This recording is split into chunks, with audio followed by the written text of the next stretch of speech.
Bismillahirrahmanirrahim. Assalamualaikum warahmatullahi wabarakatuh. Alhamdulillah, nahmaduhu wa nasta'inuhu wa nastaghfiruh. Asyhadu an la ilaha illallah wahdahu la syarikalah wa asyhadu anna Muhammadan abduhu wa rasuluh. Radina billahi rabba wa bi Muhammadin nabiyya wa bil islami dina. Allahumma salli wa sallim wa barik ala sayyidina Muhammad wa ala alihi wa sahbihi ajma'in. Rabbi syrah li sadri wa yassir li amri wa hlul 'uqdatam min lisani yafqahu qawli. Teman-teman yang dirahmati Allah Subhanahu wa taala, alhamdulillah saya bersyukur secara pribadi merasa senang sekali bisa kembali duduk di antara Syababul Islam, pemuda-pemuda Islam, dan mudah-mudahan semuanya adalah Syababu Al-Jannah, pemuda surga. Dan insya Allah nanti di dalam surga atau di padang mahsyar akan digolongkan di dalam barisan atau di bawah bendera Ali bin Abi Thalib, Yahya alaihissalam, Isa alaihissalam, dan para anak-anak muda lainnya yang diridhai Allah Subhanahu wa taala. Malam ini kita ngebahas tema tentang break atau istirahat. Tema ini saya ambil terinspirasi dari sebuah hadis Nabi SAW ketika Nabi bersama para sahabat menggali parit Khandak. Ini terjadi dalam perang Khandak atau perang Ahzab. Kalau teman-teman baca sirah. Jadi waktu itu kaum muslimin dapat berita dari mata-mata bahwa orang-orang kafir Quraisy sedang mengumpulkan koalisi dari berbagai macam kabilah untuk menyerang kota Madinah. Dan menurut bocoran dari mata-mata, jumlah mereka itu puluhan ribu. Dan dengan jumlah yang sekian banyak itu, kecil sekali kaum muslimin bisa memenangkan peperangan secara logika manusia. Dalam suasana yang begitu tegang, dan mereka hanya punya waktu kurang lebih 1 minggu untuk bersiap-siap menghadapi musuh yang udah mulai berangkat, karena baru ketahuan itu ketika musuh sudah mulai berangkat. Dari luar itu ada orang Quraisy dengan koalisinya yang sangat besar, dari dalam itu ada orang munafik, dan dari sebelah atau tetangga itu ada orang-orang Yahudi yang semuanya bersatu untuk menyerang kaum muslimin di kota Madinah. Dan orang Quraisy waktu itu sedang on fire, sedang dalam keadaan pede. Kenapa? Baru aja beberapa waktu yang lalu mereka merasa menang dalam perang Uhud. Jadi lagi pede banget nih. Beda dengan perang Uhud, mereka lagi down karena habis kekalahan di perang Badar. Sedangkan perang Ahzab, mereka merasa lagi semangat, lagi pede, lagi yakin banget akan bisa mengalahkan kaum muslimin. Ditambah lagi sekarang jumlahnya berlipat kali lebih banyak daripada di perang Uhud. Kondisi ini berbeda sekali dengan kondisi kaum muslimin di Madinah, yang mereka juga belum lupa dengan peristiwa perang Uhud. Kita nggak bilang kalah. Kalau versi orang kafir mereka menang, tapi versi kaum muslimin kita tidak kalah. Makanya dalam bahasa ulama, perang Uhud itu tidak disebut kekalahan Uhud, tetapi disebut musibah perang Uhud. Disebut sebagai musibah dalam perang Uhud, tidak disebut kekalahan dalam perang Uhud. Karena kalau kita baca cerita panjangnya, sebetulnya kaum muslimin menang, cuma menangnya agak kebobolan, 2-1 gitu. Kalau perang Badar menang telak, kalau ini sempat kebobolan dulu terus menang lagi. Artinya kaum muslimin ketika mau terjadi perang Ahzab itu dalam keadaan belum lupa, mungkin tidak trauma karena seorang mukmin tidak sampai trauma, cuman belum lupa dengan apa yang pernah mereka alami di dalam perang Uhud. Apalagi ketika nanya, siapa yang memimpin pasukan itu? Khalid bin Walid. Waktu itu Khalid bin Walid belum masuk Islam, dan untuk kedua kalinya dia akan menyerang kaum muslimin setelah kemarin keberhasilan dia di dalam perang Uhud. Sehingga kaum muslimin dalam keadaan sedang masih duka cita dengan musibah perang Uhud, Ditambah lagi belum lupa dengan cerita perang Uhud, apa yang terjadi di perang Uhud, bagaimana mereka luka-luka, belum bahkan lukanya juga belum sembuh total gitu. Apalagi yang luka-luka parah seperti Ummu Imarah atau Ummu Umarah, dan beliau belum sembuh total dari lukanya. Termasuk juga beberapa orang sahabat yang kehilangan ayah atau saudaranya, belum hilang rasa sedihnya, tapi sekarang dapat berita akan diserang dengan jumlah yang lebih besar. Ini kalau dalam bahasa Said Qutb dalam kitab Fi Dhilal Quran disebut dengan perang mental sebetulnya. Bukan perang fisik. Yang lebih besar dalam perang Ahzab itu bukan perang fisik, justru yang paling besar itu perang mental. Dan Allah merekam di dalam surat Al-Ahzab dengan kalimat wa tadhunnuna billahi dzunun, dan kalian berprasangka kepada Allah dengan prasangka-prasangka yang tidak benar.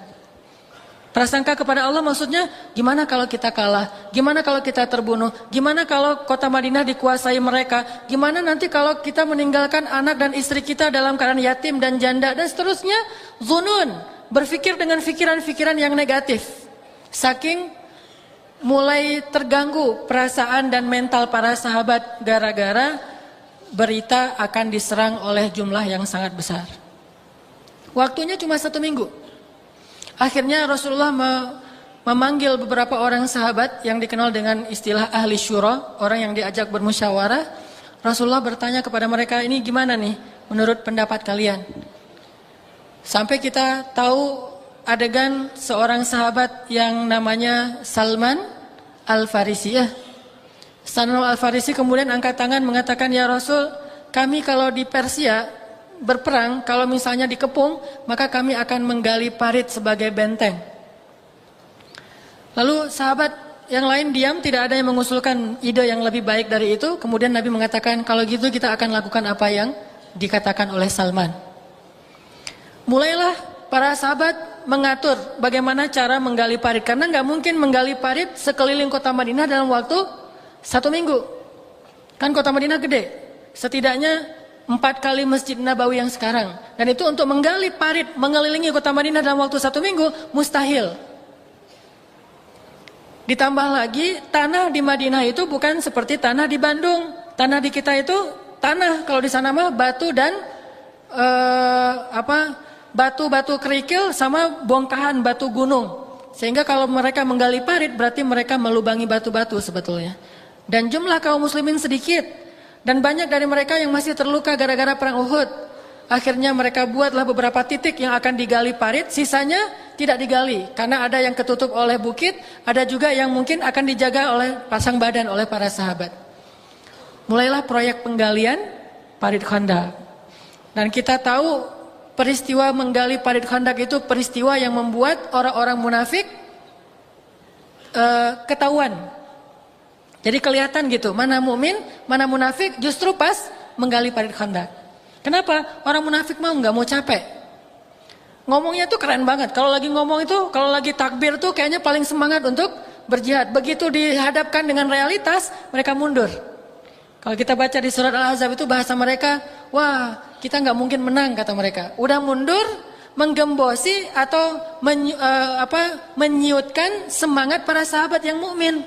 Wah kalian rugi aja, gali-gali parit Khandaq, nggak akan berhasil, nggak akan dapat sesuai dengan target kalian, apalagi cuma punya waktu seminggu, dan seterusnya dan seterusnya. Makin down mental para sahabat. Udahlah menggalinya, ada yang pakai jarinya sendiri, ada yang pakai skrup, ada yang ngangkat batu-batu yang udah dipecahkan itu bukan pakai karung, bukan pakai alat-alat berat, tapi ngangkatnya itu pakai baju jubah mereka. Jadi jubahnya diangkat ke atas, taruh batu-batu terus bawa ke dalam, gali lagi, terus kayak gitu.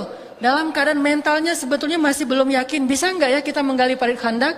Belum lagi ancaman musuh yang sebentar lagi mau datang, belum lagi diciutkan semangatnya oleh orang-orang munafik. Nabi SAW waktu itu melihat para sahabat kayaknya kurang percaya diri nih. Dan mereka masih berpikir logis. Gali sih menggali parit Khandaq. Sampai dalam menggali parit Khandaq itu ada sahabat yang terjatuh, ketimpa dengan batu dan bawaan dia sendiri saking lemahnya. Belum lagi mereka berpuasa. Kondisi yang sangat sulit.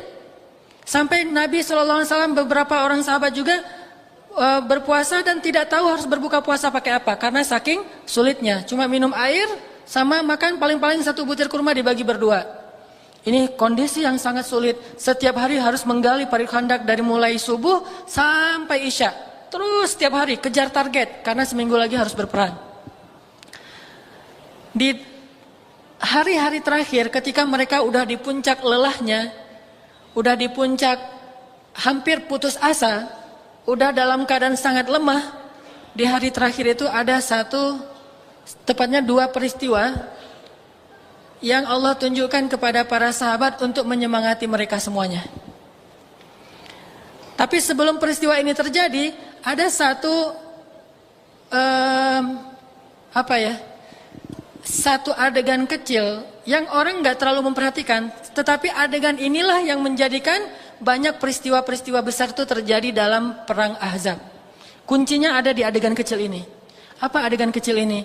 Suatu hari siang bolong ketika para sahabat dalam keadaan lelah sekali bekerja, tiba-tiba Nabi mengatakan kepada Bilal, "Ya Bilal, arihna bis shalah." Wahai Bilal, istirahatkanlah kami dengan salat. Maksud Nabi istirahat di dalam hadis ini bukan cuma istirahat fisik, tetapi juga istirahat mental, istirahat perasaan, istirahat pikiran. Istirahatkanlah kami ya Bilal dengan sholat, yang kita menyebutnya dengan break. Yuk kita nge-break dulu yuk gitu. Mungkin kalau bagi kita istirahat kita dari suatu urusan yang berat itu nge-breaknya ngapain? Ngopi ya. Kita bisa minum kopi, minum teh, atau minum minuman yang bersoda walaupun itu nggak baik buat kesehatan. Karena menurut kita mah itu apalagi dia misalnya dingin gitu bisa mendinginkan otak yang tadi benar-benar dalam keadaan rush, dalam keadaan banyak masalah. Akhirnya kita break dulu. Kita ngapain kalau kita nge-break? Break kita mah ngopi, bala-bala, ngobrol. Apalagi kalau yang diobrolin itu tentang hal-hal yang sifatnya seru, fun gitu. Sehingga waktu break itu waktu yang paling ditunggu ya. Saya juga pernah kemarin ngisi di salah satu perusahaan, di perusahaan Eger di daerah Kopo yang ke sana gitu ya. Kopo yang selatannya. Nah, di perusahaan Eger itu saya dapat satu bocoran dari teman-teman di dalam, katanya setiap beberapa jam sekali mereka break, dan breaknya itu dengan cara kayak sejenis senam. Mereka menggerak-gerakkan tubuh mereka biar lebih fresh lagi, karena tadi kan duduk aja ya mikirin, jadi kayak tadi ngahulang desain Eger yang terbaru gimana, bikin branding dan segala macam. Akhirnya karena mereka udah lelah, breaknya adalah dengan menggerakkan tubuh biar lebih segar lagi, terus teriak-teriak, mengucapkan kalimat-kalimat yang memotivasi, sugesti, sebutlah misalnya juara atau bisa atau apapun, dan itu diadopsi dari beberapa yang dilakukan oleh perusahaan Jepang di negara mereka atau di Eropa, dan juga para motivator-motivator internasional dan juga nasional. Akhirnya mereka mengadakan break per hari itu sekitar 5 kali, dari pagi sampai sore. Breaknya itu sekitar 5 kali. Untuk bisa terus semangat dan kualitas kerjanya itu bagus. Nah, ternyata Rasulullah SAW bersama para sahabat punya break yang luar biasa. Mungkin bahasanya sederhana, istirahatkan kami dengan sholat. Tapi pertanyaan saya, bisa nggak sih kita istirahat dengan sholat? Kalimatnya sederhana kan? Istirahatkanlah kami dengan sholat. Tapi jujurnya, apakah kita ngerasain sholat itu sebagai istirahat? Sehingga semangat kita untuk sholat 5 waktu itu seperti semangat orang break ketika dia kerja dalam keadaan susah, ketika dia kerja dengan stres, ketika dia kerja dengan tekanan. Apakah dia akan merasakan sholat itu nyamannya, semangatnya untuk sholat seperti semangatnya untuk break? Kalau ibarat anak SD mah atau anak sekolah, begitu suara bel semuanya bahagia ya. Saya belum pernah mendengar ada cerita anak ketika bel, aduh bel kenapa emang bel? Saya nggak suka istirahat, sukanya belajar. Jarang kan ya? Teman-teman pernah nggak kayak gitu? Pas bel terus bete gitu? Pernah? Kalau saya mah jujur mah nggak pernah. Justru saya kalau bel tuh bahagia banget. Apalagi bel pulang. Kan ada kode tuh. Bel istirahat sama bel pulang. Kalau bel pulang, wah itu mah guru lupa udah. Biasanya kalau pulang itu salam dulu sama guru, cium tangan dan segala macam. Udah ada hilang satu-satu. Gurunya kenapa? Bahagia. Padahal pulang ke rumah gitu-gitu aja, nggak ada yang sesuatu yang apa luar biasa.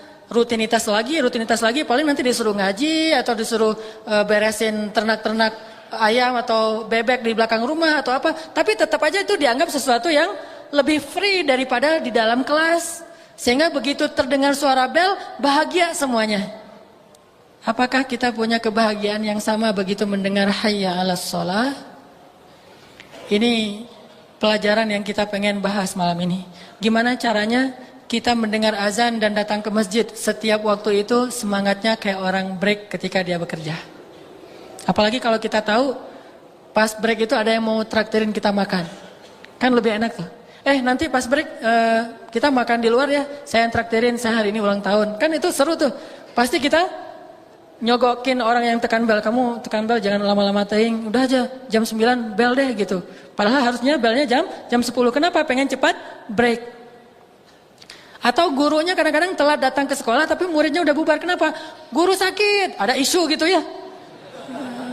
Kan di sekolah kita mah suka ada isu, sampai kadang-kadang isunya itu dibuat-buat. Saya di sekolah mah bahkan kita kadang-kadang melakukan istighosah mendoakan supaya guru sakit. Apalagi kalau besok pelajaran kimia, fisika, wah itu malamnya kita tahajud.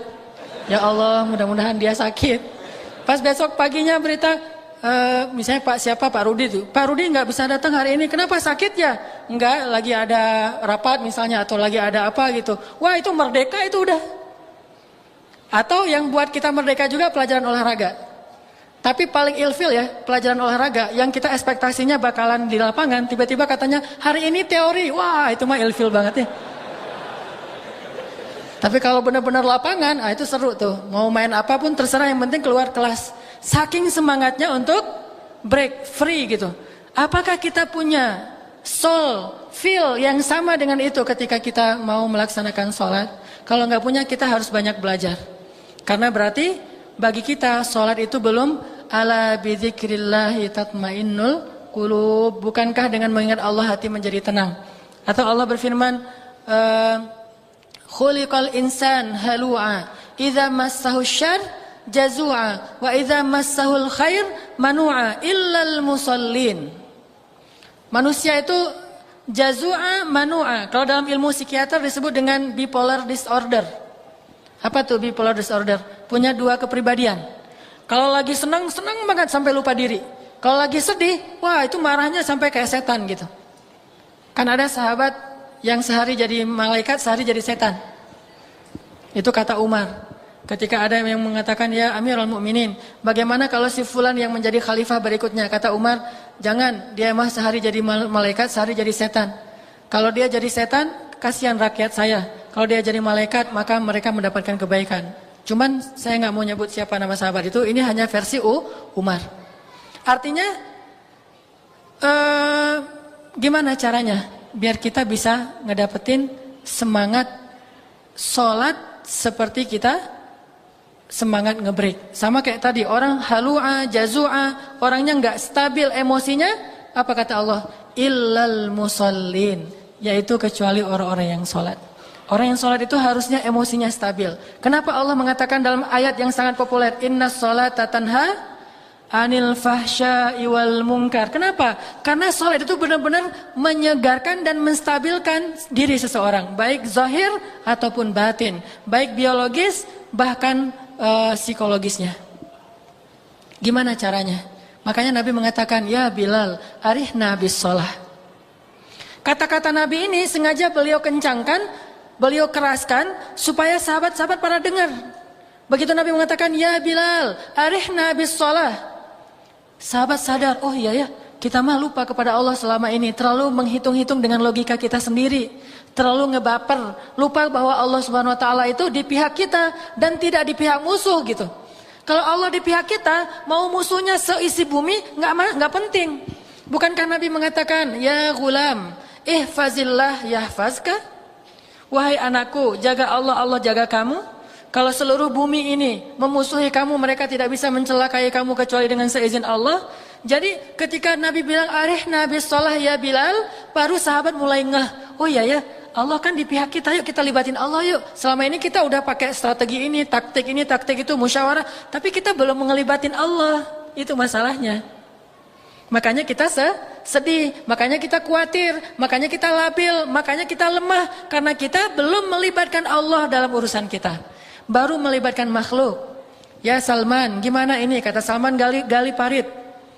Ya Utsman, gimana menggali parit? Akhirnya Utsman dan Salman bikin semacam arsitek gitu, gimana cara menggali parit yang efektif. Kemudian ya Umar, gimana prajurit? Ya Ali, gimana para petarung dan seterusnya. Kita libatkan semua manusia, tapi kita belum melibatkan Rabbun Nas, Tuhannya manusia.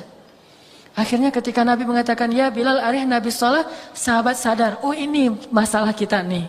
Kita belum melibatkan Allah dalam urusan kita. Akhirnya Bilal pun ngerti, langsung Allahu Akbar, Allahu Akbar. Hayya 'alas shalah, hayya 'alas shalah. Pas di kalimat hayya 'alal falah, semuanya serentak berdiri, semuanya bangkit, semuanya berwudu karena kalimat hayya 'alal falah. Ayo kita menuju kemenangan. Kalian mau menang dalam perang ini ketika kalian dikeroyok oleh semua kabilah, hayya 'alal falah. Ayo kita menuju kemenangan. Gimana caranya? Datang dan bersujudlah kepada pemilik alam semesta. Dia di pihak kita. Yadullahi fawqa aydihim. Tangan Allah di atas tangan para sahabat. Akhirnya wudu. Semuanya sholat serentak bersama Rasulullah SAW. Begitu selesai sholat, mereka semuanya berdoa kepada Allah. Setelah selesai itu mereka menjadi tenang. Dan ketenangan saat ini penting.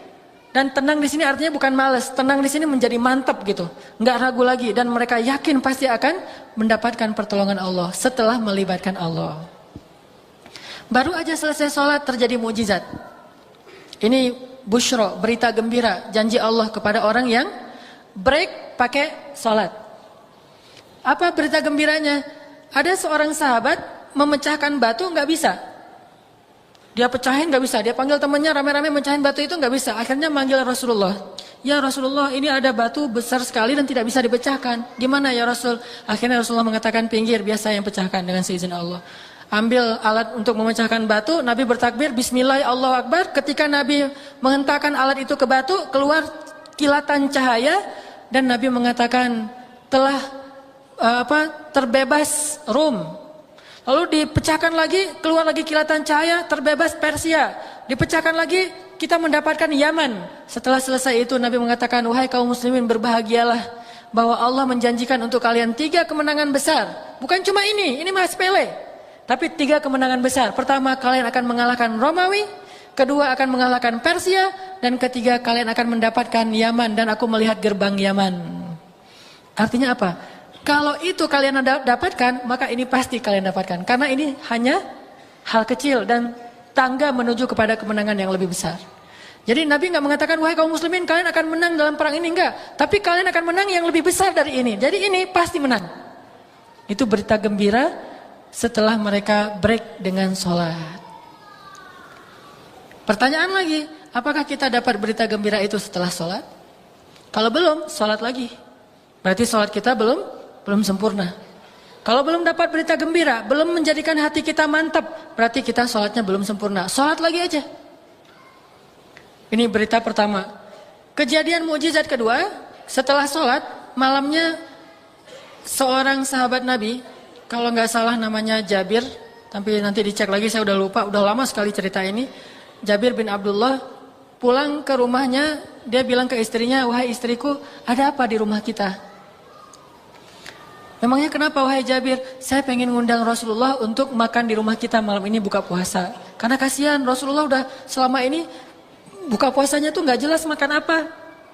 Paling cuma makan korma, itu juga paling banyak 1 butir. Sedangkan sahurnya cuma minum air putih. Saya pengen masak daging sama bikin roti dan menjamu Rasulullah dengan 10 orang sahabat berbuka di rumah kita. Apakah kita punya sesuatu?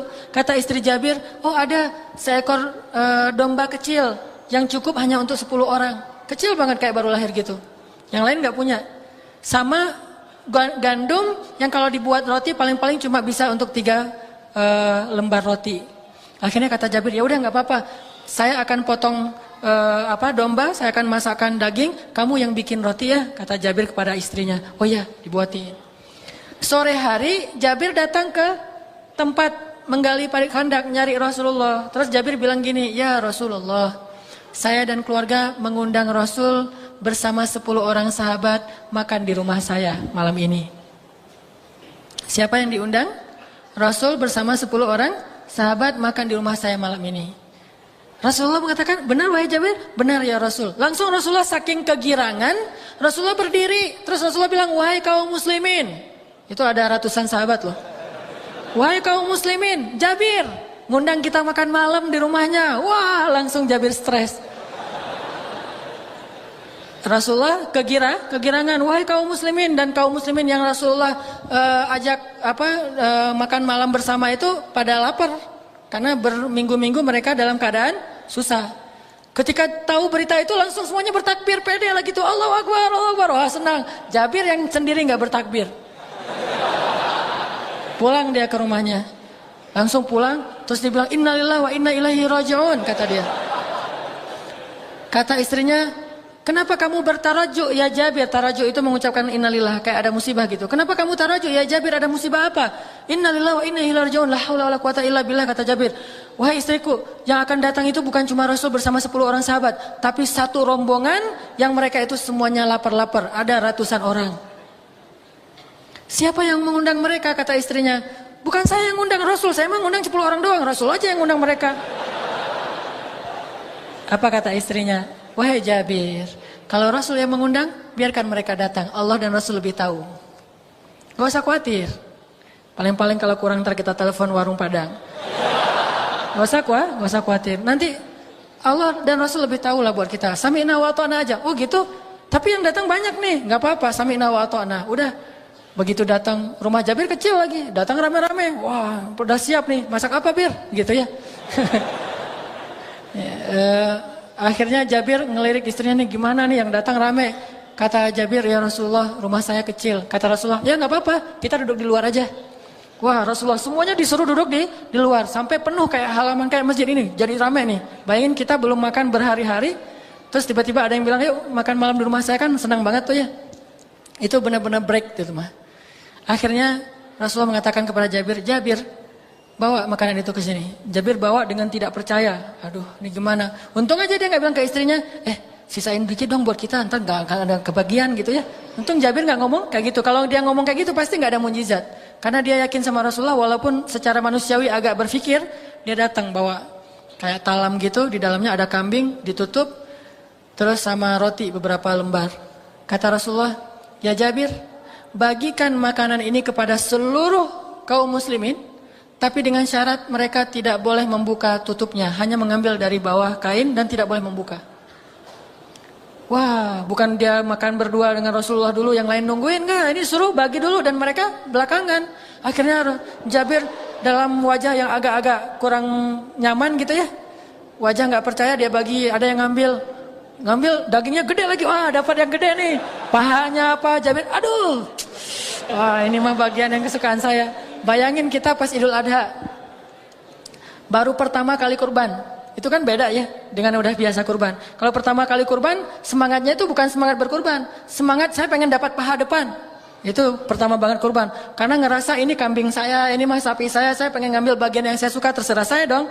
Begitu dicincang-cincang kecil-kecil sama petugas gitu, kita ngelihat yang tadi bagian dagingnya kemana, yang ini bagian kakinya dibawa kemana. Akhirnya kita, wah repot kan ya, pengen ngambil bagian yang kita suka. Begitu juga Jabir, dia bagi ke sahabat, ada yang ngambil, dapat roti 1, dapat roti 2, dapat roti 3. Jabir makin lama makin bingung, nih kenapa gak habis-habis nih. Yang ngambil udah mulai puluhan, akhirnya ratusan. Setelah semuanya ngambil dan makan, mereka pulang. Tempatnya tuh masih menggunduk gitu, masih kayak penuh. Kemudian ketika semuanya udah pulang, tinggallah Rasulullah, Jabir dan istrinya. Rasulullah mengatakan, sekarang tinggal kita. Wahai Jabir, bukalah. Pas dibuka oleh Jabir dan istrinya langsung bertakbir, karena ngelihat tidak ada satu potong daging pun yang berkurang. Ini berita gembira untuk mereka setelah sholat. Akhirnya Jabir makan bersama Rasulullah. Rasulullah makannya kan gak banyak. Jabir makan. Udah gitu udah kenyang, kata Rasulullah, Jabir ambil lagi. Enggak ya Rasulullah, udah kenyang, ambil lagi. Diambil lagi sama dia. Udah kenyang, ya Jabir ambil lagi, makan lagi. Kata Jabir, ya Rasulullah udah terlalu kenyang, ambil lagi, makan kata Rasul. Wah, akhirnya Jabir minta ampun, ya Rasulullah ampun, saya udah kenyang sekali. Ya Jabir, sesungguhnya kalau kamu merasa kekurangan makanan, maka jadikanlah makanan itu untuk dimakan bersama-sama. Jadi satukan gitu, jangan makan sendiri-sendiri kalau kita kekurangan makanan. Ini peristiwa kedua yang menjadi berita gembira, penyemangat buat sahabat bahwa mereka akan menang dalam perang Ahzab. Jadi itu membantah semua fitnahnya orang munafik, orang Yahudi, sehingga kaum muslimin jadi pede gitu gara-gara peristiwa itu. Selalu kayak gitu, kalau kita baca sejarah perang bersama Rasul, ketika sahabat down, Allah kasih banyak sekali kejadian-kejadian yang membangkitkan semangat mereka. Dan termasuk salah satu kejadiannya itu kayak ketika perang Badar, turun hujan pada waktu subuh, saat para sahabat banyak yang harus mandi janabah dan harus berwudu untuk sholat subuh. Nggak ada air, Allah turunkan hujan. Hujannya khusus untuk mereka aja, hujan lokal banget gitu ya. Jadi hujannya itu cuma daerah situ doang, yang daerah musuh nggak ada hujan. Ini mukjizat dan ini adalah penyemangat, berita gembira bagi hamba-hamba Allah yang mau melibatkan Allah. Jadi kalau kita melibatkan Allah, Allah nggak akan mengecewakan kita. Masih ingat kisah siapa yang pernah pekan yang sebelumnya? Kisah siapa? Kisah Siti Hajar. Ya, ketika Siti Hajar ditinggal oleh Ibrahim di tengah padang pasir, terus Siti Hajar bertanya apa?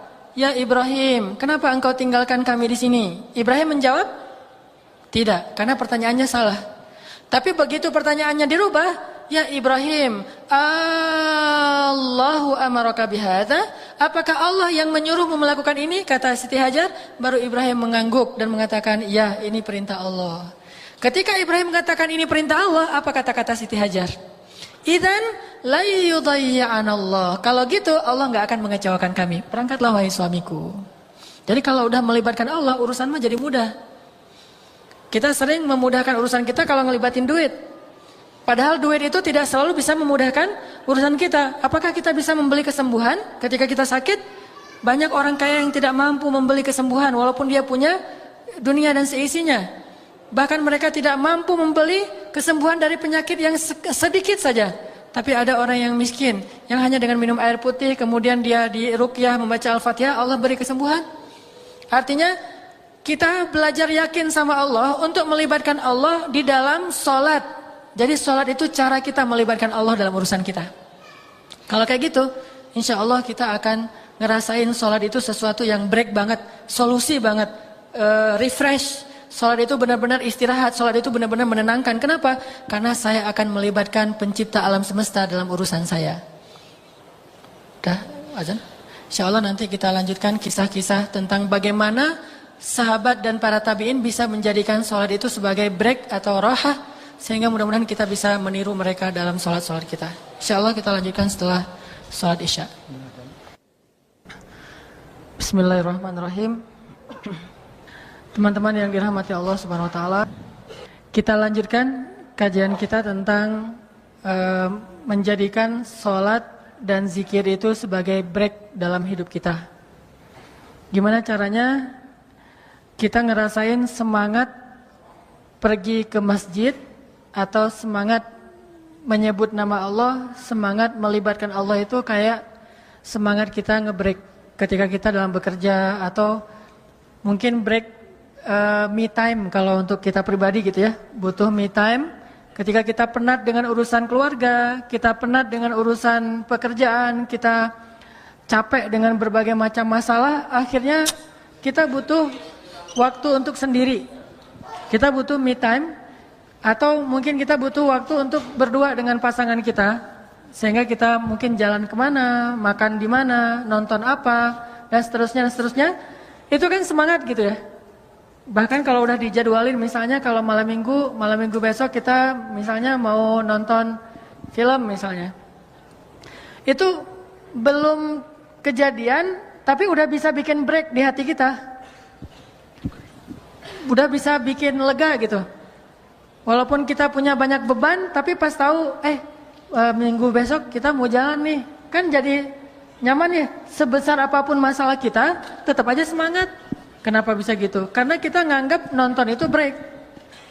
Nonton itu refreshing buat kita. Bisa benar-benar menyegarkan semangat kita. Atau kalau teman yang senang musik misalnya. Gimana semangatnya kita misalnya pas tahu datang grup-grup musik idola kita.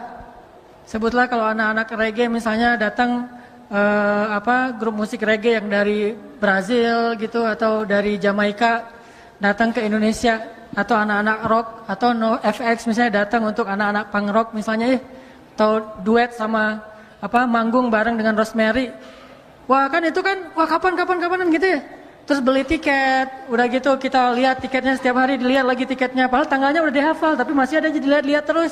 Kenapa? Karena kita ngerasa itu sesuatu yang benar-benar bisa nyelesain atau bisa menenangkan kita. Atau siang hari ketika malamnya kita akan nonton bola final Liga Champions antara Real Madrid melawan Manchester United misalnya. Siang itu kan kita udah nyiapin kopi, udah nyiapin kacang, udah nyiapin cemilan-cemilan, udah ngajak teman-teman kita kalau perlu nontonnya itu yang layarnya agak gede gitu. Nontonnya bareng-bareng, gak akan tidur. Wah, kita udah planning, udah bikin rundown-nya, udah bikin itinerary-nya, kita bakalan ngapain, sehingga siangnya aja kita udah semangat gitu. Padahal nontonnya masih ntar malam, tapi dari siangnya kita udah semangat. Dan kita akan ngelakuin hal-hal yang mungkin bagi orang ngapain sih gitu-gitu amat, bagi kita asik tuh. Kenapa? Karena kita nganggap itu sesuatu yang break, yang benar-benar ada semangat breaknya bagi kita, ada semangat seru, nyantai, asik, nyaman buat kita. Orang nonton Persib misalnya, sebagai orang Bandung kan, kalau Persib lagi main, apalagi lawannya tetangga misalnya kan nih, wah itu kan semangatnya semangat perjuangan 45 kan, rela mati tuh. Udah gitu kita hujan, panas, nggak penting, nggak ada cerita kenapa nggak ikut nonton Persib, hujan, itu nggak pernah dengar kan? Malu malah kalau dia ngomong nggak nonton Persib gara-gara hujan, jadi nggak ada alasan hujan. Walaupun sholat di masjid itu sebetulnya hujan itu alasan yang dibolehkan dalam agama untuk tidak ke masjid loh. Ada nggak alasan bagi teman-teman bobotoh hujan nggak perlu nonton di stadion, nonton di rumah aja? Nggak kan? Saking luar biasanya semangat kita untuk nonton di stadion bola. Jadi hujan malah makin seru. Makin hujan itu makin keren gitu. Hujan tiketnya habis, itu bukan masalah. Mau hujan, mau tiketnya habis, mau jalannya jauh dari luar kota dan segala macam, mau misalnya dihadang sama musuh atau apapun istilahnya, itu bukan masalah. Kenapa? Kita nganggap itu sebagai sesuatu yang seru buat kita. Bisa nggak kita punya semangat yang kayak gitu ketika kita mendengar suara azan? Atau yang paling dekat gini deh, bisa nggak ya setiap waktu azan itu semangat kita mendengar atau menunggu waktu azan tuh kayak semangat kita nunggu azan maghrib ketika sedang berpuasa? Tuh kan azan paling indah tuh kan azan maghrib ketika bulan puasa ya. Itu azan paling indah. Gimana pun muazinnya biasa aja, itu nggak masalah. Kalau azan yang lain kan kita kadang-kadang sok-sok mengkritik muazin gitu. Muazinnya gak enakan, saya malas ke masjid, alasannya muazin. Tapi kalau buka puasa, muazinnya kakek-kakek, anak kecil yang baru belajar, malah kita bersyukur kalau ada anak kecil yang iseng belajar azan. Jam 5 lebih dikit gitu, Allahu Akbar, wah buka gitu. Ada alasan, nanti pas ternyata salah, ya gak apa-apa udah makan, alhamdulillah gitu kan. Azan paling indah itu azan maghrib ketika puasa. Hari Senin, hari Kamis, bulan Ramadan, tanggal 9 Zulhijjah, itu azan maghrib terindah yang kayaknya yang gak tahu saya doang atau teman-teman ngerasain juga. Saya mah ngerasain itu azan maghrib paling indah, ditunggu-tunggu gitu. Nih azan, kok belum azan aja, padahal udah mau gelap nih. Lihat jam, dikit-dikit lihat jam, pengen banget azan, begitu azan langsung. Malah belum azan juga udah dipegang di sini nih. Begitu udah mendekati azan taruh di sini, pas azan langsung saking udah nggak sabaran nunggu azan. Bisa nggak kita punya semangat menunggu azan yang kayak gitu, tapi untuk waktu-waktu yang lain? Menjelang zuhur, kok belum azan ya? Aduh, bentar lagi mau azan harusnya nih. Kok belum dikumandangin azan? Langsung wudu, datang ke masjid, nungguin. Bayangin, ada seorang tabi'in, ini dikenal dengan istilah Sayyidut Tabi'in, pemimpinnya para tabi'in, namanya Sa'id Ibnu Al-Musayyib atau Al-Musayyab. Sa'id Ibnu Al-Musayyib ini 30 tahun mendengar azan di dalam masjid. Maksud mendengar azan dalam masjid, dia tidak berkumandang azan di Madinah kecuali Sa'id ada di dalam masjid. Gak pernah ngedengerin azan di tempat wudu tuh gak pernah. Apalagi di rumah. Di tempat wudhu aja nggak pernah. Selalu mendengar azan di dalam masjid. Begitu azan pasti ada sa'i di dalamnya. 30 tahun. Dan 40 tahun sholat nggak pernah melihat punggung orang. Artinya sholatnya di soft pertama terus. Nggak pernah ngelihat punggung orang. Nggak pernah di soft kedua apalagi soft belakangan. 50 tahun sholat berjamaah di masjid dari takbiratul ihram bersama imam. Jadi 30 tahun azannya di dalam masjid, 40 tahun sholatnya di saf pertama, dan 50 tahun dia sholat selalu takbiratul ihram bareng dengan imam. Saking semangatnya Sa'id ibnu al-Musayyib untuk melaksanakan sholat. Bagi dia sholat itu udah mungkin bisa kita bilang kayak konser buat kita. Sholat itu sesuatu yang ditunggu-tunggu banget, dibela-belain. Bahkan mau bayar berapapun dia rela, yang penting dia bisa sholat tepat waktu dan berjamaah di masjid. Ini gimana sih punya semangat yang kayak gini? Sampai kita akhirnya bisa ketika mendengar suara azan itu bahagia gitu. Ketika menyebut nama Allah itu jadi tenang. Ketika disebut nama Allah kita dengar dari orang lain, kita jadi mantap.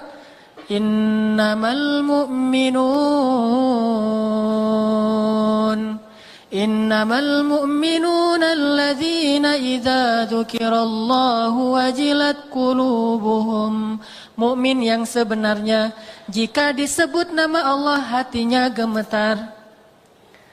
Wa idza tuliyat 'alaihim ayatuhu zadathum imana.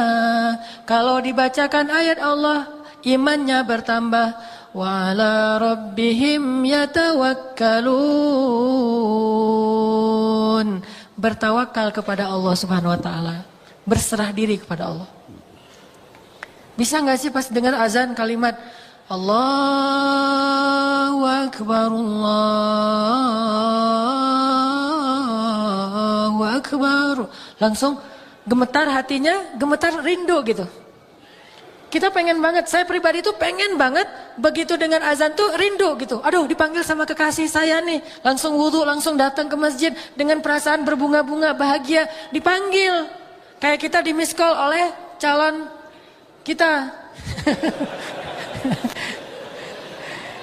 Saya bilang calon ya.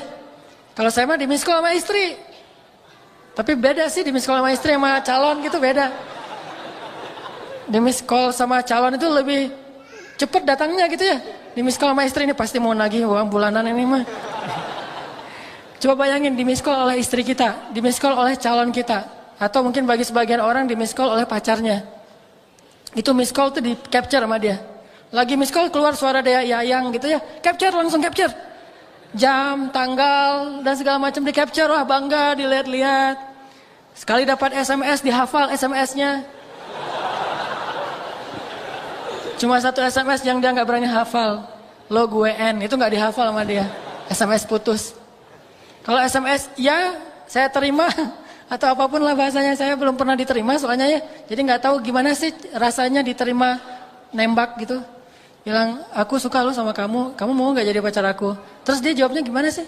Kalau ya saya soalnya keseringan dibilang enggak sih soalnya jadi nggak. Jadi nggak ngerti rasanya ya tuh gimana gitu.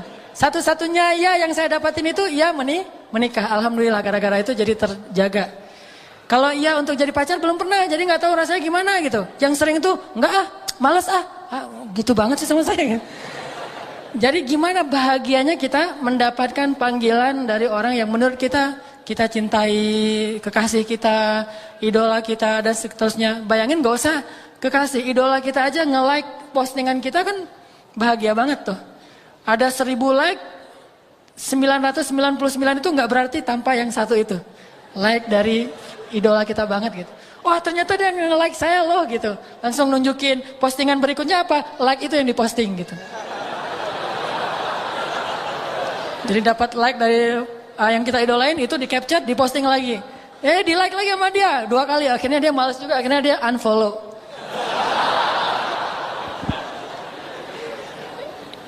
Gimana caranya biar kita bisa punya semangat kayak gitu ketika mendengar suara azan? Pertama, kita harus belajar butuh sama Allah.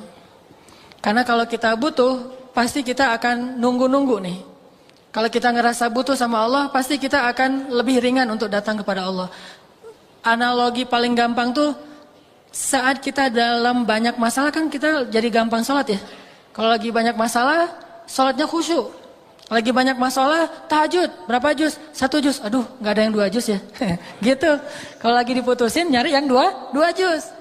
Kalau lagi nyambung, nyarinya yang 2 ayat. Gak ada yang 2 juz. Saya lagi pengen yang 2 juz. Jangan yang 1 juz. Di Al-Latif mah cuma 1 juz doang.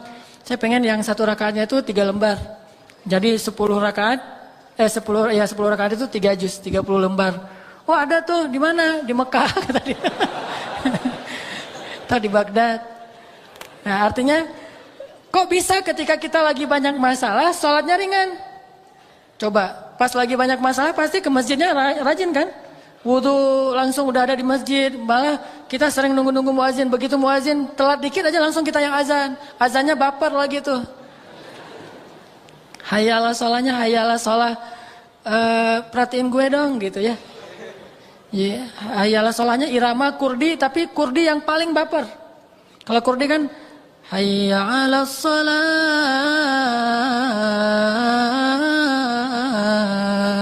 Ini lebih baper dari itu. Sampai ada serak-serak basahnya. Udah gitu saking bapernya panjang, keputus lagi napasnya. Di akhirnya gitu. Ini semangat ke masjid. Kok bisa? Karena kita ngerasa butuh sama Allah.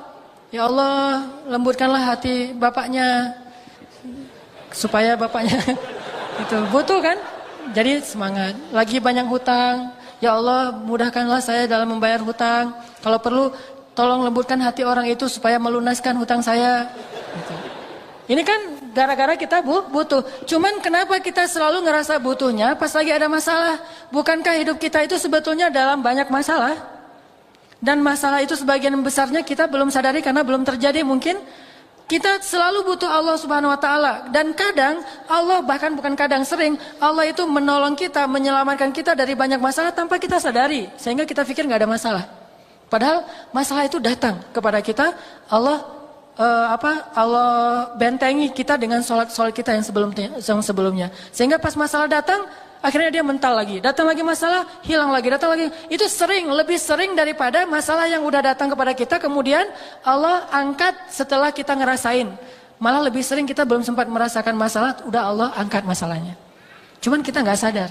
Makanya Allah mengatakan, Yas'aluhu man fis samawati wal ard. Kulla yaumin huwa fi sya'n. Setiap hari Allah sibuk mengangkat masalah dari hambanya. Ada yang diangkat masalah setelah hamba itu merasakannya sehari, 2 hari, setahun, 2 tahun. Ada yang diangkat masalah itu sebelum hamba itu merasakan masalah ini. Jadi sering justru Allah itu sebetulnya menghindarkan kita dari masalah, menghindarkan kita dari kecelakaan, menghindarkan kita dari musibah, menghindarkan kita dari kerugian, menghindarkan kita dari sakit, penyakit. Sering menghindarkan kita dari banyak hal. Cuman Allah gak pernah ngomong gini, hei hambaku, ini udah ya, satu masalah aku hindarin nih. Kamu bersyukur gak sih? Ya bersyukur Allah, alhamdulillah gitu. Terus ini hambaku, kalau Allah mau ngomong kayak gitu, kayaknya kita gak sempat ngapa-ngapain. Kenapa? Sehari mungkin 1000 kali Allah akan ngomong kayak gitu kepada kita. Dihindarkan. Baik masalah yang menimpa kita secara personal ataupun masalah yang menimpa kita secara kolosal. Baca deh sains tentang astronomi. Dalam semalam itu berapa asteroid atau komet atau bintang jatuh ke bumi yang terhindar oleh kebesaran Allah Subhanahu wa taala. Bayangin ukuran mobil aja. Walaupun ukurannya gede terus sampai bumi karena terkikis oleh gravitasi jadi seukuran mobil kena rumah kita, kan lumayan tuh. Bayangin, kalau Allah tidak menghindarkan. Makanya Allah mengatakan di dalam Al-Quran, bagaimana kami menjaga kalian dari langit dan dari bumi. Di dalam surat Al-Muluk. Apakah kalian merasa aman? Padahal Allah Subhanahu wa taala lah yang menjaga kalian di langit dan di bumi. Terus siapa yang memberi kalian minuman, memberi kalian udara dan segala macam. Allah tuh banyak ngasih kebaikan buat kita. Yang harusnya kemarin kita ketularan dengan penyakit seseorang, tapi Allah hindarkan kita nggak ketularan, yang ketularan teman kita. Akhirnya kita jadi menjenguk dia, bukan dia yang menjenguk kita. Kok bisa? Kita nggak sadar aja. Bukankah kita sering harusnya menjenguk dijenguk oleh teman kita, malah kita yang menjenguk dia kan ya? Sama kayak saya sama teman pergi misalnya lagi ke Batu Karas. Ternyata kita sama-sama digigit nyamuk di sana mah. Nyamuk DBD. Pas udah digigit nyamuk, pulang, baru di jalan dia udah sakit. Akhirnya pas sampai di Bandung, saya ngejenguk dia. Walaupun seminggu kemudian dia jenguk saya sih.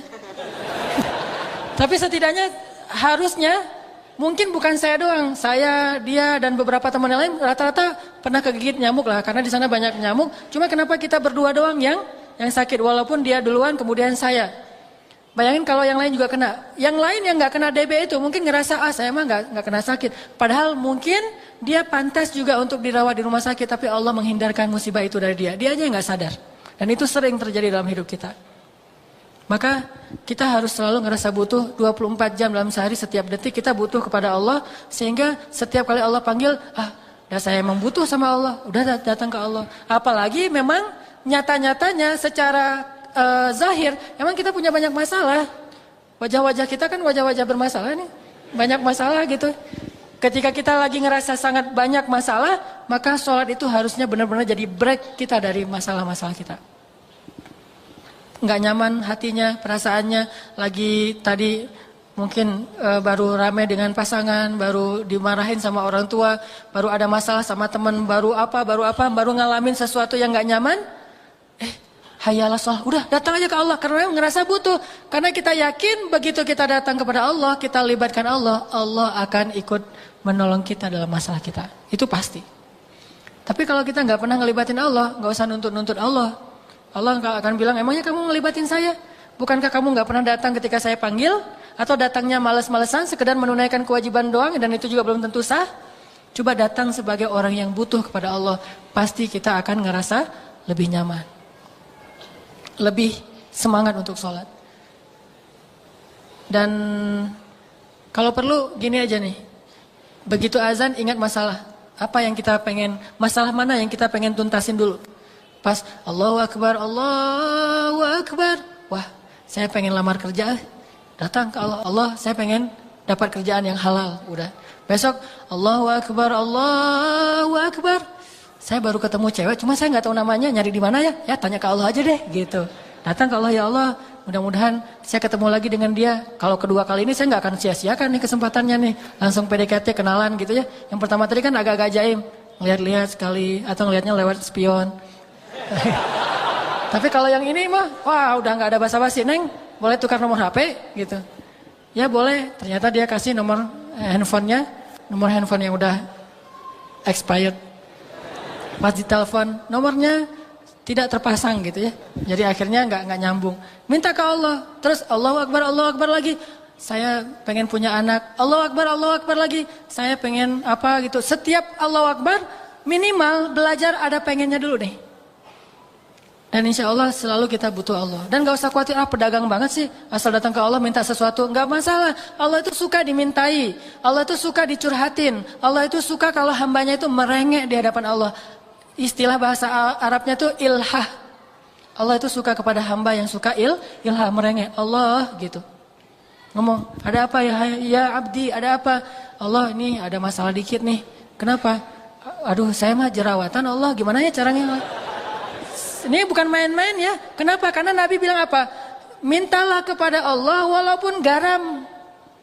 Jadi kalau urusan sepele kayak garam aja minta ke Allah, apalagi urusan jerawat, kan itu lebih berbahaya itu. Menentukan nasib kita kan jerawat maya. Apalagi jerawatnya gede di hidung satu, di ini satu, kelihatan banget. Kan menentukan nasib banget. Kamu orangnya jorok, gak mau sama kamu kan gitu ya.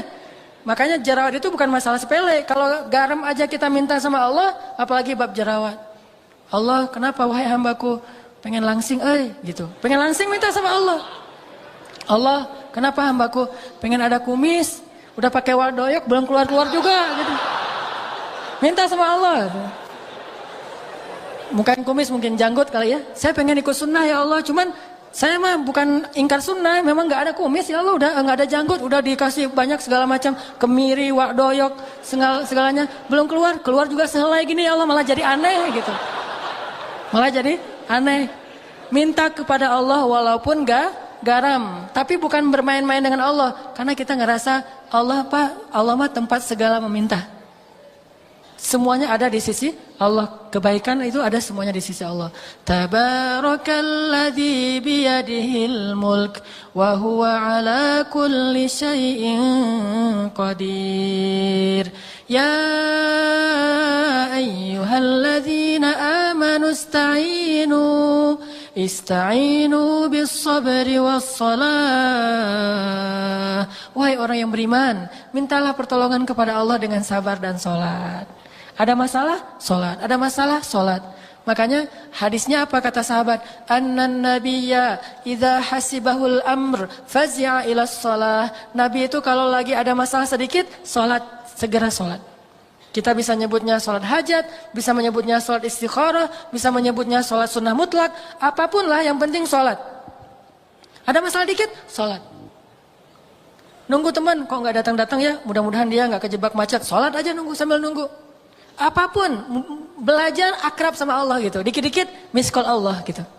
Dikit-dikit telepon Allah, dikit-dikit SMS sama Allah, dikit-dikit curhat sama Allah. Belajar akrab deh sama Allah. Dengan demikian, kita akan ngerasa sholat itu break banget buat kita. Tapi kalau kita nggak akrab sama Allah, nggak break. Kayak kita mau ketemu seseorang yang kita nggak terlalu kenal dan canggung juga, dan kita juga agak nggak terlalu nyaman dengan dia karena banyak hal tentang dia yang kita belum tahu. Akhirnya pas mau ketemu dia kan jadi beban tuh. Kayak kita mau audisi misalnya, apalagi mau audisi gitu. Kita tahu nih hari ini suara saya serak banget nih mau audisi. Ketemu sama Ahmad Dhani, Anang dan segala macam, Agnes Monica gitu kan ya. Terus pas udah lagi audisi, gimana lagu saya, hancur banget atau gimana? Kan gitu nanya gitu. Kata yang lain, kalau aku sih yes, nggak tahu Anang gitu. Nah baru kan jadi, kalau kita mau ketemu seseorang yang kita nggak kenal, kita takut, kita nggak akrab sama dia, pasti nggak nyaman. Tapi kalau ketemu sama seseorang yang kita sayang, kita cinta, kita akrab, kita udah soulmate banget, pastinya nyaman. Kayak kita mau ketemu teman, ada teman baru, ada teman lama. Teman baru mah belum kenal, mau dikenalin nih. Atau baru kenalan lewat WA atau lewat sosial media, mau kenalan. Kan nggak selalu nyaman ya. Tapi kalau ketemu teman lama yang udah lama nggak ketemu, tapi dia sahabat kita banget, soulmate kita banget, kan di semangat gitu mau datang. Ketemu di mana? Di TSM misalnya. Jam berapa? Jam 1 siang gitu. Nggak masalah. Jam berapa juga? Jam 11 malam, jam 12 malam. Kenapa? Karena nyaman. Kalau kita akrab sama Allah, kita datang ke Allah tuh nyaman. Kalau kita datangnya ke Allah nggak nyaman, pasti kita nggak akrab sama Allah. Kenapa nggak akrab sama Allah? Jarang curhat sih sama Allah. Kenapa nggak akrab sama Allah? Nggak ngerasa butuh sama Allah. Kenapa nggak akrab sama Allah? Jarang miss call Allah. Coba miss call Allah atau calling Allah deh. Insya Allah akan semakin akrab. Makin akrab ngomongnya makin nyaman. Rabbi wahanal azmu minni washta'ala ar-ra'su syaiba walam akum bidu'aika rabbi syaqiyya. Rabbi inni khiftul mawaliya min warai Rabbi wa kanat imraati aqira Rabbi fahabli min ladunka waliya Rabbi waj'alhu Rabbi radhiya. Kita Rabbi aja terus. Teman kalau berdoa itu manggil Allah itu apa? Ya Allah. Itu kurang akrab. Kalau manggil Allah itu boleh ya Allah tuh, tapi doa ya Allah itu mah doa yang tegas dalam kondisi yang benar-benar sulit ya. Tapi kalau sehari-hari mah pakainya Rabbi, Tuhanku gitu. Sama kayak Sulaiman, Rabbi. Ada masalah dikit, Rabbi. Ada masalah sedikit, Ilahi. Rabbi, Ilahi. Ilahi itu lembut banget. Ilahi. Ngomong gitu, Ilahi, saya ini lagi ada masalah. Ilahi, saya lagi kayak gini. Ilahi, saya lagi kayak gitu. Terus saja sering-sering. Makin sering kita menyebut ilahi, makin akrab. Makin akrab, makin gampang kita untuk menikmati break sholat kita. Makanya Nabi itu saking akrabnya sama Allah, begitu mendengar suara azan, bahagia. Ali bin Abi Thalib itu mendekati waktu sholat, udah bahagia duluan. Kenapa Ali kok senyum-senyum? Bentar lagi mau ketemu Allah, gitu. Kenapa senyum-senyum? Bentar lagi mau sholat. Kenapa senyum-senyum? Bentar lagi mau azan. Bahagia. Bukan begitu azan, lah kok azan sih jam segini juga? Bukan. Kenapa? Karena dia akrab sama Allah. Jadi ngerasa butuh, ngerasa akrab, itu ngebantu banget. Kemudian tips yang kedua, agar kita bisa menganggap salat itu sebagai break dalam hidup kita, belajar menikmati sholat. Tentunya kita nggak bisa menikmati sholat kalau kita nggak tahu makna dari setiap bacaan sholat kita. Teman-teman tahu arti dari setiap bacaan sholat? Mungkin sebagian tahu, sebagiannya nggak ngeh. Makanya coba baca dulu deh. Ketika ada waktu senggang, baca arti bacaan sholat. Apa arti inni wajjahtu wajhiya lilladzi fataras samawati wal ard. Apalagi inna sholati wa nusuki wa mahyaya wa mamati lillahi rabbil alamin. Iyyaka na'budu wa iyyaka nasta'in. Subhana rabbiyal azimi wa bihamdi. Rabbana lakal hamdu hamdan katsiran tayyiban mubarakan fi. Apalagi kalau kita tahu bukan cuma artinya, tapi keutamaan dari setiap zikir itu. Itu akan menikmati banget. Kita tahu keutamaannya, sama kayak kita menikmati sebuah lagu yang kita banget. Lagu yang kita banget. Atau film yang kayak ngisahin masa lalu kita. Pernah nonton yang tenggelamnya kapal Van der Wijk? Saya nonton itu kayak nonton diri sendiri misalnya gitu ya. Kenapa? Itu mah saya banget. Akhirnya sekarang saya survive. Jadi sastrawan. Sejak saya jadi sastrawan saya banyak karya-karya. Akhirnya dia jadi datang lagi ke saya pengen balik lagi. Cuman sudah tertutup pintu hati saya buat dia misalnya. Nah coba gimana orang baper nonton film yang dia banget. Karena dia tahu ceritanya, alurnya. Begitu juga baper ketika dengerin lagu yang liriknya dia banget gitu. Kan kadang-kadang ada lagu yang di antara sekian banyak lagu, saking kita banyak wawasan tentang kelaguan, tentang musik, kita kan tahu nih, ini lagu ini saya banget, ini lagu ini kasus yang ini lagu ini kasus ini. Saking dia soul musiknya bagus, ketika ada yang ngundang dia untuk perform, tanya dulu nih masalahnya di sini apa gitu ya. Dia ngasih menu lagu sesuai dengan masalahnya. Kalau lagu tentang pernikahan nanti dia kasih lagu-lagu tentang cinta. Kalau lagu perceraian nanti dia kasih lagu-lagu tentang talak 3 gitu ya. Jadi artinya bisa menghayati. Begitu juga kalau kita menghafal dan tahu makna dari zikir sholat kita. Itu akan jauh lebih menghayati. Apalagi kalau kita tahu fadilahnya. Fadilah membaca surat ini, fadilah membaca zikir ini. Kita akan pakai semua itu termasuk doa ketika sholat. Sesuai dengan masalah. Begitu ada masalah, oh doanya ini. Ada masalah itu doanya. Jadi variatif, sholat kita tuh kaya gitu. Enggak monoton itu aja, asal sujud pasti subhana rabbiyal a'la, subhana rabbiyal a'la. Itu mah udah di luar kepala jadi enggak menghayati. Coba tambahin subhana rabbiyal a'la wa bihamdi plus doa yang kita lagi ada masalah. Contoh masalah hutang gitu. Allahumma inni a'udzubika minal hammi wal hazan wa minal termasuk min ghalabatid dain wa qaharir rijal. Sama kayak saya misalnya sholat menjelang perform. Mau apa? Ceramah misalnya. Berarti sholat itu saya doanya apa? Rabbi shrah li sadri wa yassir li amri wahlul 'uqdatam min lisani. Wahlul 'uqdatam min lisani diulang berkali-kali supaya saya mudah menyampaikan kebenaran yang Al-Qur'an dan hadis sehingga bisa diterima dan menjadi amal jariah. Ini sesuai dengan request kita banget. Artinya kita hafal dan tahu artinya. Dan tahu fadilahnya. Contoh fadilah membaca Rabbana lakal hamdu hamdan katsiran tayyiban mubarakan fih. Itu sama dengan kalau kita baca itu malaikat berebut untuk mencatat, ya. Jadi kalau teman-teman sami Allahu liman hamidah kata imam, Allah mendengar orang yang memujinya. Kan itu artinya sami Allahu liman hamidah. Kalau kita nggak tahu, biasa aja sami Allahu liman hamidah. Tapi kalau kita tahu pas imam bilang sami Allahu liman hamidah. Oh gitu ya. Rabbana walakal hamd gitu kan? Allah mendengar siapa yang memujinya. Langsung kita Rabbana walakal hamd. Ya Allah engkau segala puji bagimu. Kenapa? Karena Allah lagi dengerin nih. Kita menghayati itu. Begitu imam mengatakan Alhamdulillahi Rabbil Alamin. Kita dalam hati mengatakan ya benar banget Allah segala puji. Semuanya baik di sisi Allah. Ar-Rahmanir Rahim.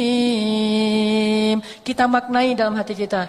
Maliki Yaumiddin. Ya Allah pada hari itu selamatkan saya. Yaumuddin, hari kiamat. Iyyaka na'budu wa iyyaka nasta'in. Kita bilang dalam hati kita, emang siapa lagi selain Engkau ya Allah? Kan di situ mengatakan hanya kepadamu kami menyembah, hanya kepadamu kami memohon pertolongan. Terus kita membatin, siapa lagi selain Engkau ya Allah? Engkaulah satu-satunya. Kalau kita sibuk kayak gitu, sholat kita tuh akan nikmat banget. Sholat kita tuh akan dihayati banget. Sehingga karena kita menikmati sholat, kita jadi larut ketika kita larut, perasaan kita larut, spiritual kita larut, Allah Subhanahu wa taala akan mendatangkan ketenangan, yang ketenangan itu sebetulnya solusi paling konkret untuk masalah-masalah kita. Nih, ada contoh dari generasi tabi'in. Namanya Urwah bin Zubair. Tahu Urwah bin Zubair? Anak siapa? Anak Pak Zubair.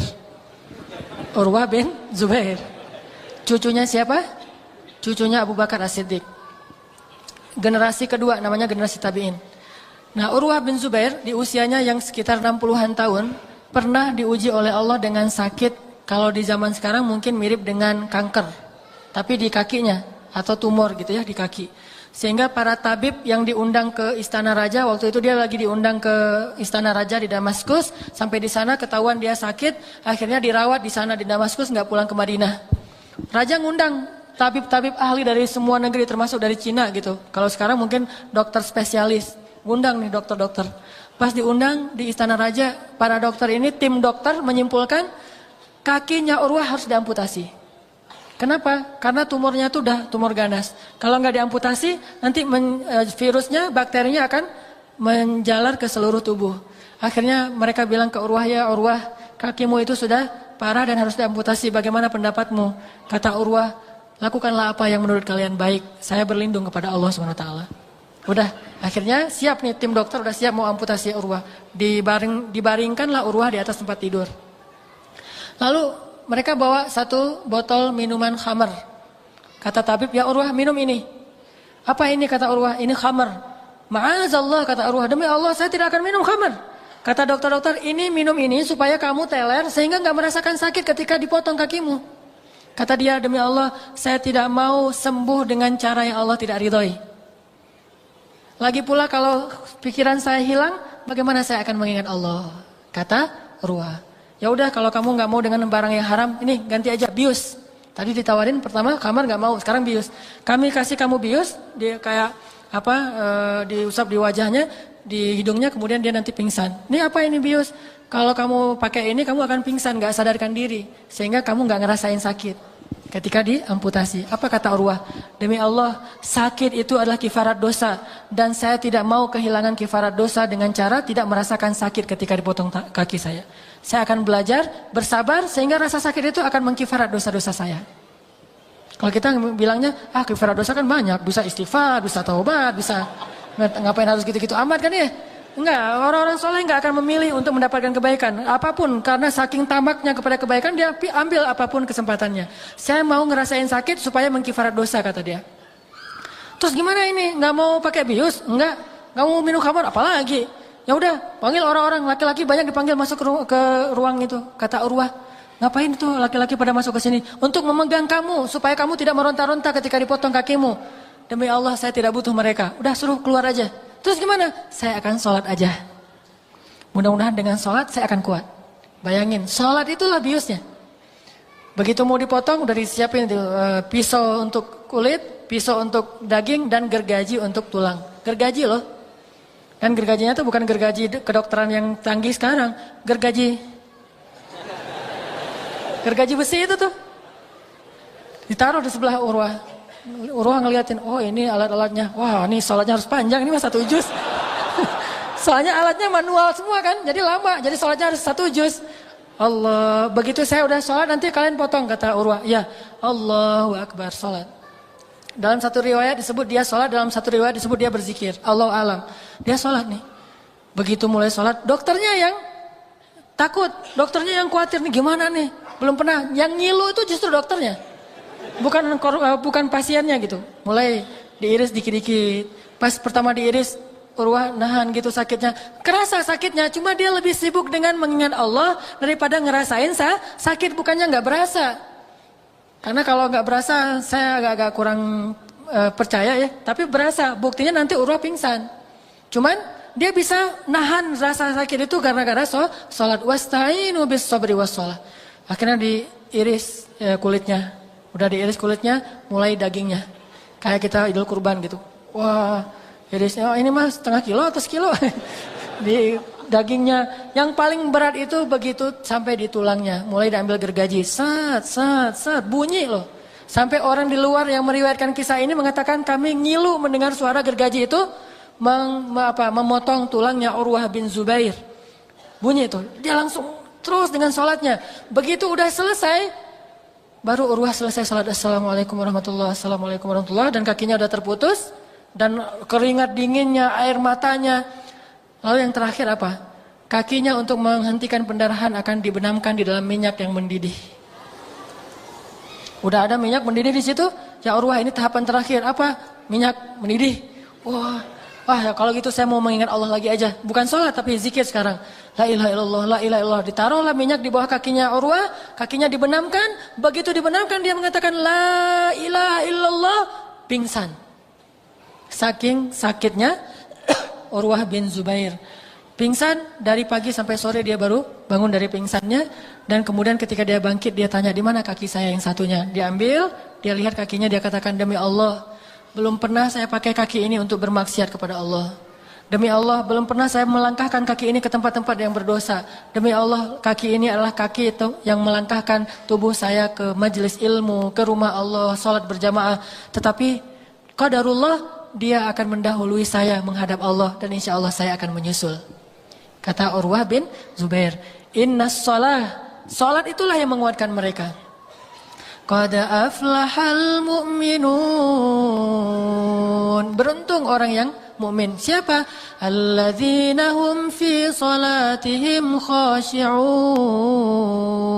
Urwah bin Zubair menikmati salatnya. Saking nikmatnya salat sampai dia bisa menahan sakitnya di gergaji tulangnya dalam proses amputasi.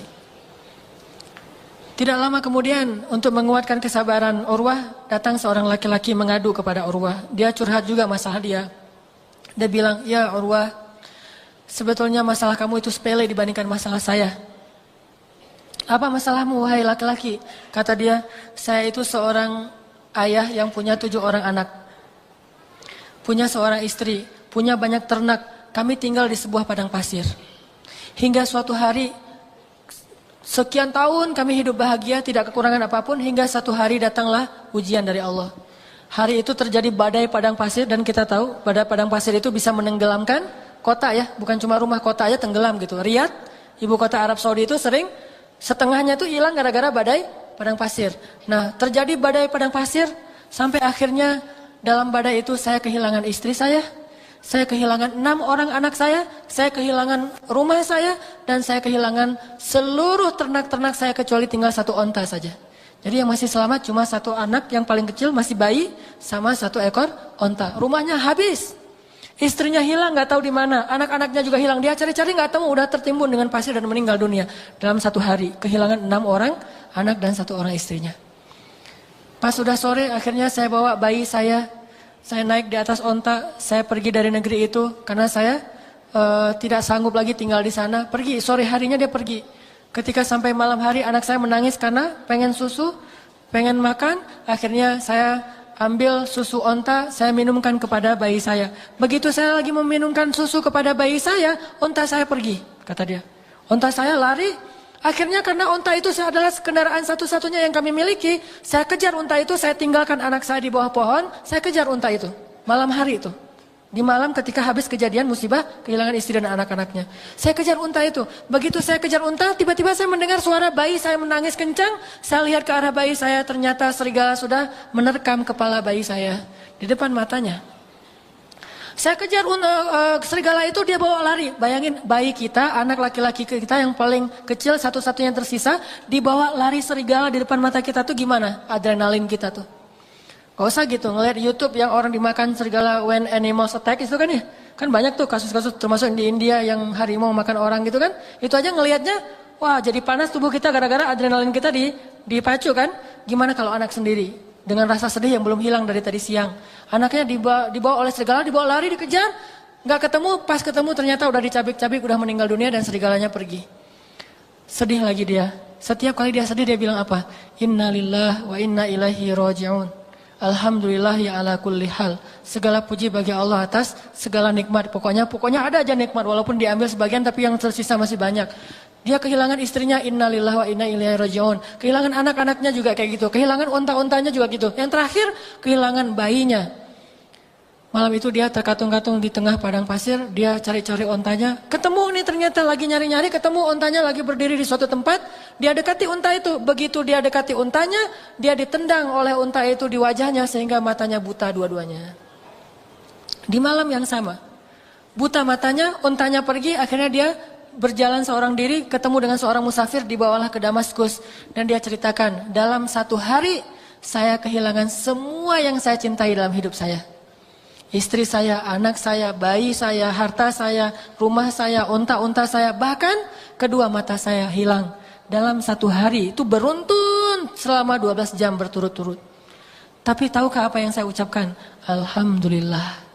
Maka mendengar cerita ini dari seorang laki-laki, Urwah bin Zubair menangis dan merasa malu pada Allah. Ya Allah, maafkan saya terlalu cengeng, terlalu manja untuk menangis dan tidak bersyukur, padahal nikmat yang Engkau berikan kepada saya jauh lebih besar daripada musibah yang baru saja Engkau timpakan.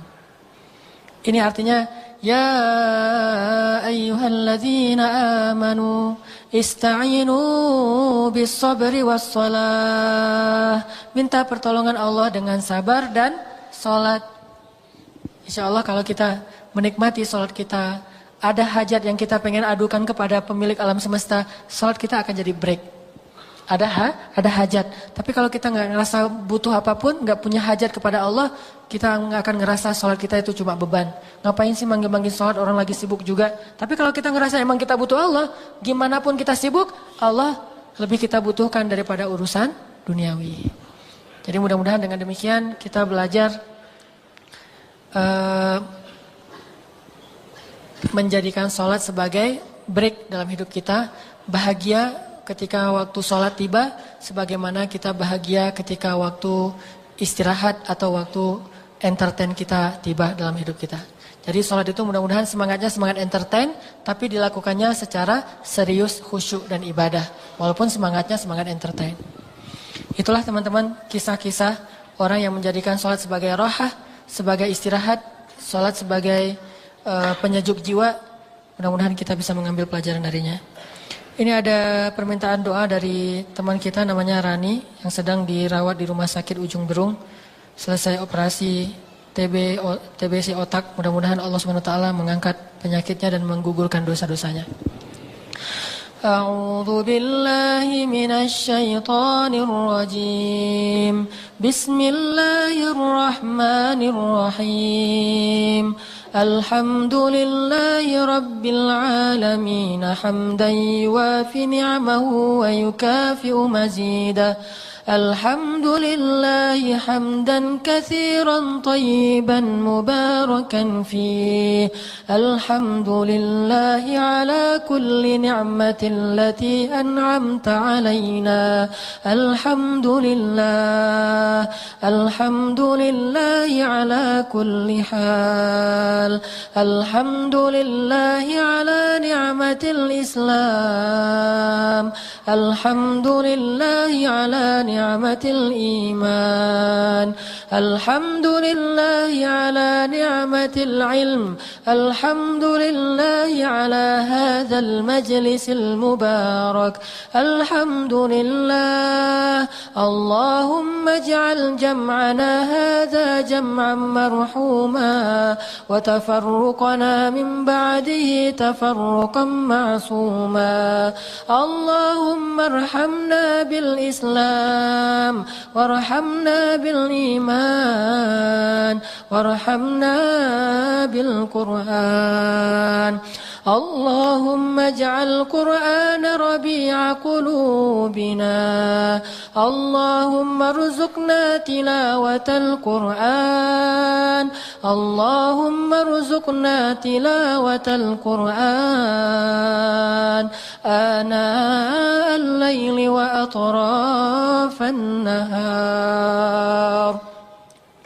اللهم اجعل القرآن ربيع قلوبنا اللهم اجعل القرآن زيادة لنا في إيماننا اللهم زد لنا إيمانا بالقرآن اللهم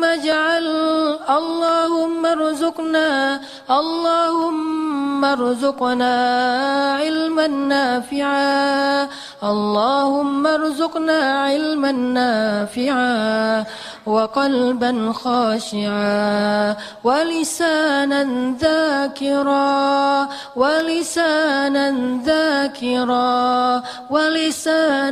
ذاكرا وعملا متقبلا اللهم يسر لنا